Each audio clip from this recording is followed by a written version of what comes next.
Welcome back to Learning Unit 1. In this video, we continue to answer the broader question of this learning unit. What is inclusive education? But in order to understand inclusion in education, you need to understand the historical context of exclusion in South Africa. We therefore focus on learning outcome 4, debate the historical context of exclusion in South African education.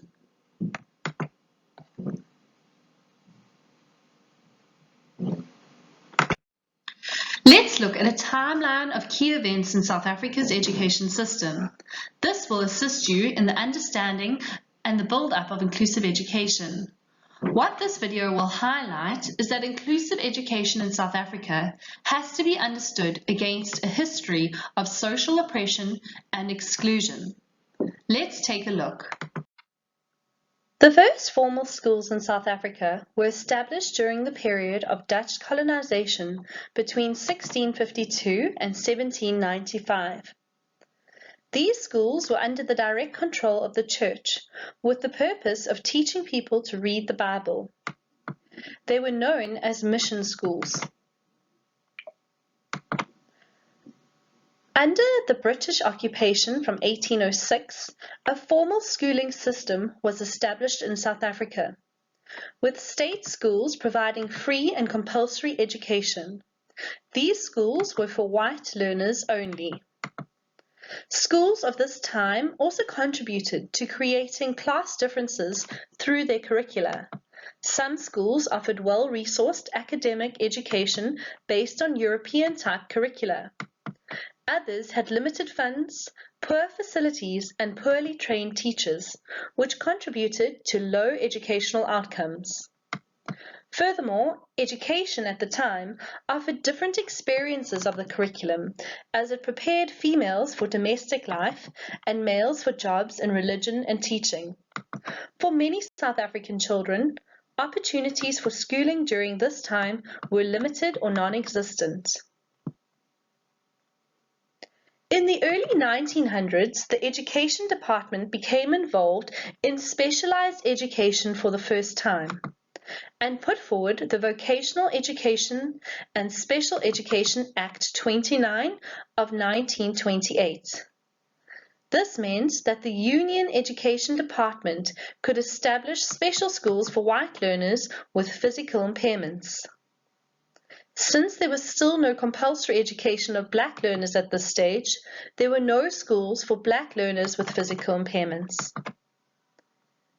In 1948, the National Party came to power with the segregation of the South African population into 4 race groups and the establishment of 10 separate homelands.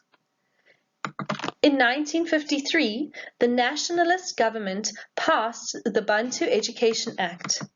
This act formalized, legalized, and deepened structures around exclusion and segregation.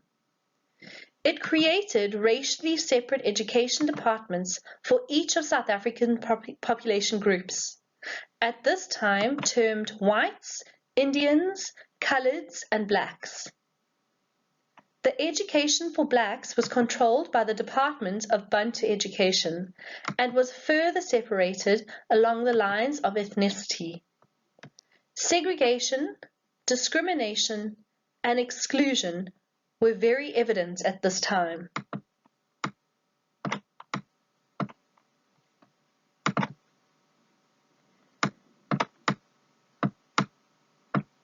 In 1994, South Africa saw the end of apartheid and became a democratic country. In 1996, the South African Constitution and Bill of Rights was passed. The South African Constitution supports the right of basic education. And in 1996, the South African Schools Act was also passed, which articulates the roles and responsibilities of public schools and advocates the right of equal access to basic and quality education for all learners, without discrimination of any sort.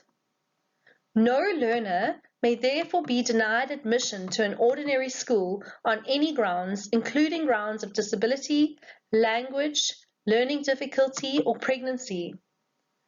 The South African Schools Act of 1996 was the first step towards a single inclusive education system for South Africa. In 2001, the Education White Paper 6, Special Needs Education, Building an Inclusive Education and Training System, was published by the department. This remains the key policy on inclusive education in South Africa and provides the framework for the implementation of inclusive education in our country. The gross inequalities of the past, however, cannot be eradicated overnight. Post-1994, many children and young people in South Africa remain excluded from education because they cannot receive education in their home language or are not receiving the specific support they need to overcome the challenges preventing them from developing their potential. Learners continue to be marginalized because of economic inequality, an inability to access quality education, the daily challenges of living in communities that are deeply affected by substance abuse and violence, and school cultures that are still burdened by sexism, racism, homophobia, and xenophobia. Many learners are further held back by low expectations due to labeling and the cultural assumptions and stereotypes attached to these labels. In summary, inclusive education needs to be understood against this background of social oppression and educational exclusion. Inclusive education is about more than just special needs.